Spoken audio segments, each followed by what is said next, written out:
Let me ask you this, because I saw you got a little bit flustered when 50 Cent. In a world where culinary fame was reserved for classically trained chefs in pristine white jackets, one woman dared to break every rule. Rachael Ray didn't come from a Michelin kitchen.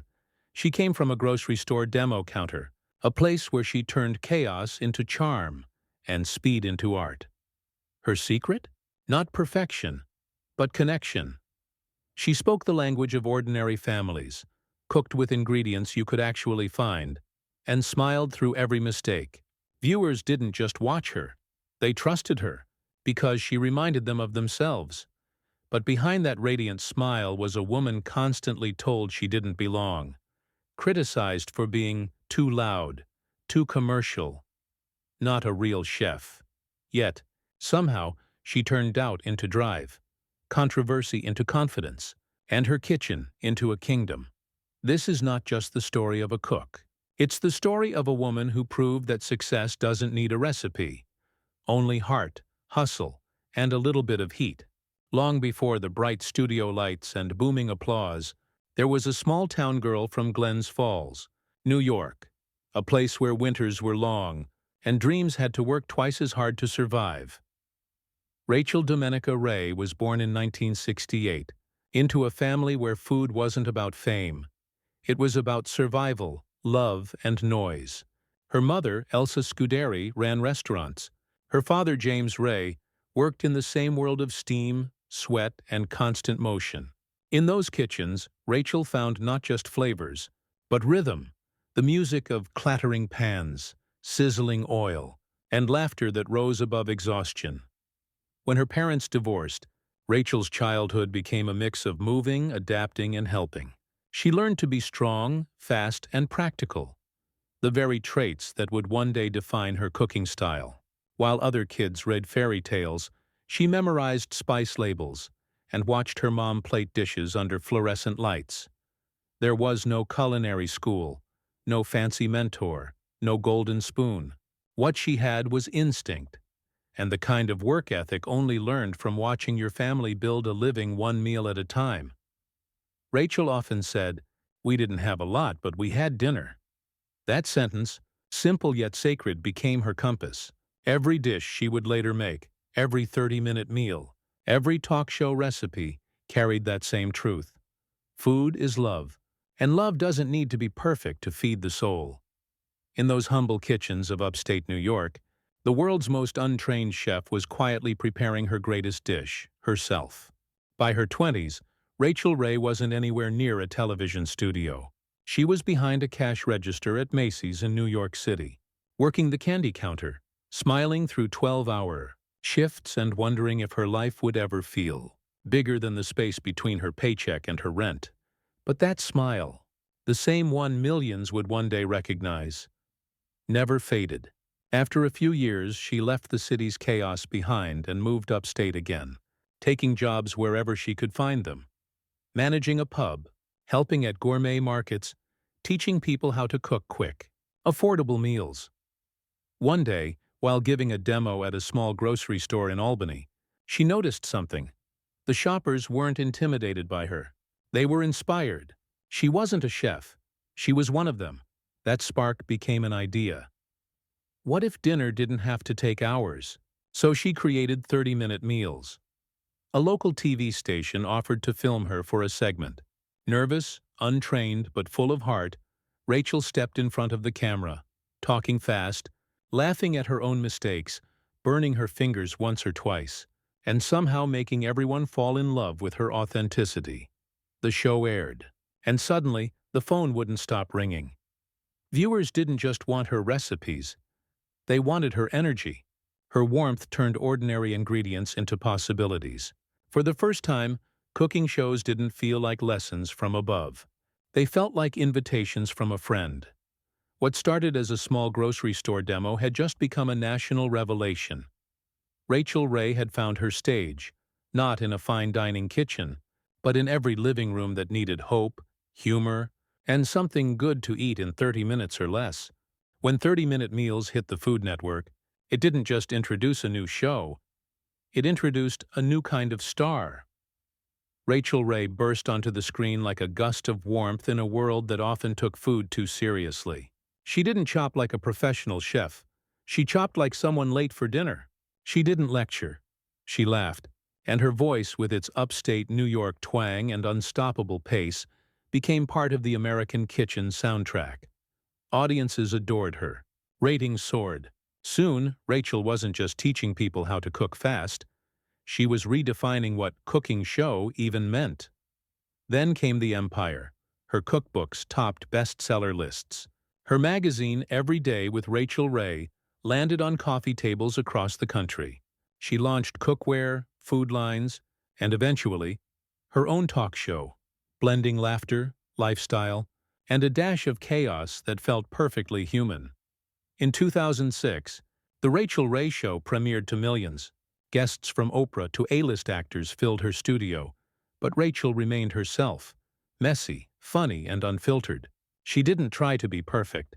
She tried to be real. Critics called her the anti-Martha Stewart.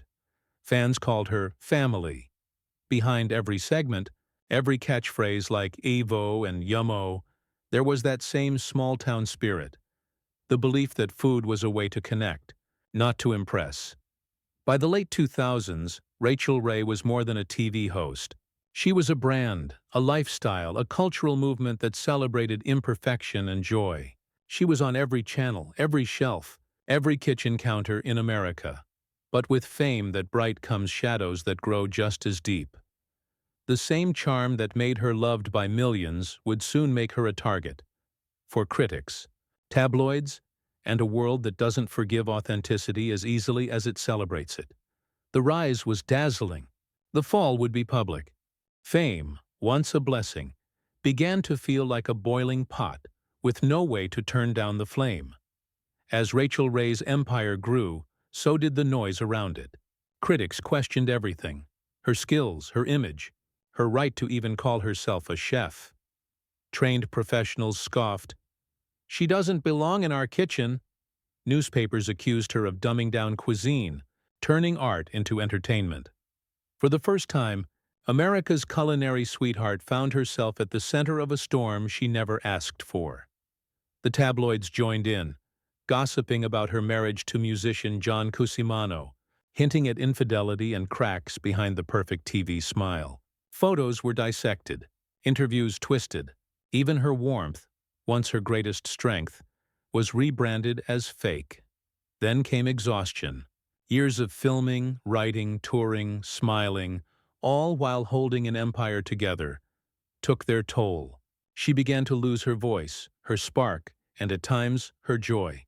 "Behind the cameras, Rachael was burning out. People thought I was unstoppable," she once said softly in an interview. But every fire needs to breathe. She faced another heartbreak when her home in Lake Luzerne caught fire in 2020. A devastating loss that symbolized more than property. It was a moment that stripped everything back to ashes. Fame, fortune, facade. For most people, that might have been the end of the story. But Rachael Ray had built her life around one truth. No matter how hot the kitchen gets, you never walk out. You rebuild one dish, one day, at a time. The flames that once threatened to consume her would soon become the very light guiding her back.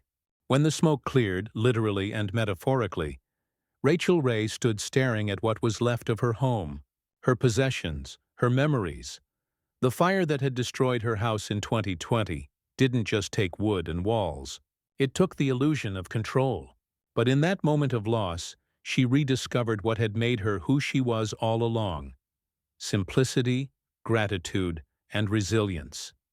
Instead of retreating, she rebuilt, slowly, deliberately, and with purpose. From her rebuilt kitchen in upstate New York, she began filming again. This time with no studio audience, no makeup crew, no glitz.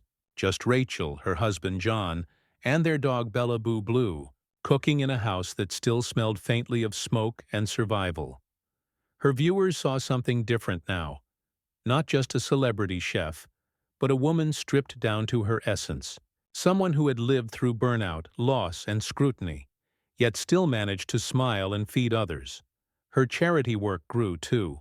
Through the Yummo Foundation, she began funding programs to teach kids and families how to cook, eat better, and share meals together. In interviews, she talked less about success and more about purpose. Fame fades, she said. But feeding people, that never goes out of style. The media that once mocked her now found something impossible to criticize: authenticity. Her comeback wasn't loud or glamorous. It was quiet, honest, and deeply human. The very same woman once accused of being too commercial had finally become something rare in show business: real. Rachael Ray didn't reinvent herself for television. She reinvented herself for life. Long before social media food trends and TikTok recipe hacks, there was Rachael Ray, standing in her kitchen proving that great food didn't need truffle oil or a diploma. It just needed 30 minutes and a reason to smile. Her impact wasn't measured in Michelin stars but in moments. Families sitting down to dinner together again, parents teaching their kids to stir sauce, people realizing that cooking could be joyful, not stressful. She democratized the kitchen. Rachael made cooking accessible, affordable, and unapologetically human. Her shows inspired millions to believe that good enough could still be delicious, and that imperfection could be its own art form. Within 2 decades, she transformed from a local grocery store demonstrator to one of the most recognizable culinary figures in America. She won Daytime Emmy Awards, earned a place in pop culture, and even changed how supermarkets marketed their food, blending entertainment, lifestyle, and authenticity into a single recipe. Today, generations of home cooks, from suburban parents to young college students, echo her phrases, her laugh, her warmth. Even professional chefs admit she made people care about food again. Her legacy isn't about fancy plating or restaurant empires. It's about turning the kitchen into a stage for connection, where love, chaos, and flavor all share the same space. Rachael Ray didn't just teach America how to cook. She reminded them why they should. These days, Rachael Ray lives far from the spotlight she once dominated. No bright studio lights, no hurried production crew, just the hum of her stove, the bark of her dog, and the quiet rhythm of the Adirondack woods surrounding her home. For the first time in decades, she's cooking only for herself, her husband John, and the people she loves. There's no script, no countdown clock, only the joy of simplicity. She often speaks about how fame taught her the wrong things first: how to work harder, how to please everyone, how to hide exhaustion behind a smile. But time and fire taught her what really matters: stillness, gratitude, and balance. Rachael now spends more energy giving back than being seen. Her foundation continues to grow, helping children and families learn to cook healthy meals. She supports animal welfare causes, builds community kitchens, and quietly funds disaster relief, acts that rarely make headlines but leave a lasting mark. When asked what success means now, she smiles gently and says, "It's not about being the best cook in the room. It's about being the kindest person at the table." Behind that statement lies a truth earned through years of chaos and courage: that peace isn't the absence of noise, but the presence of purpose. In a world obsessed with fame, Rachael Ray found something far rarer: contentment. In a world where perfection often outshines passion, Rachael Ray chose the opposite. She made mistakes on camera, laughed when things fell apart, and proved that the kitchen, like life, is never about flawlessness. It's about heart. She never wore a tall chef's hat. She never claimed to be a culinary genius. But somehow, through her laughter, her chaos, and her kindness, she fed millions, not just with food, but with courage. The fire that once burned too bright has settled now, not gone, but glowing. The kind of flame that warms rather than consumes. Maybe that's the real secret ingredient.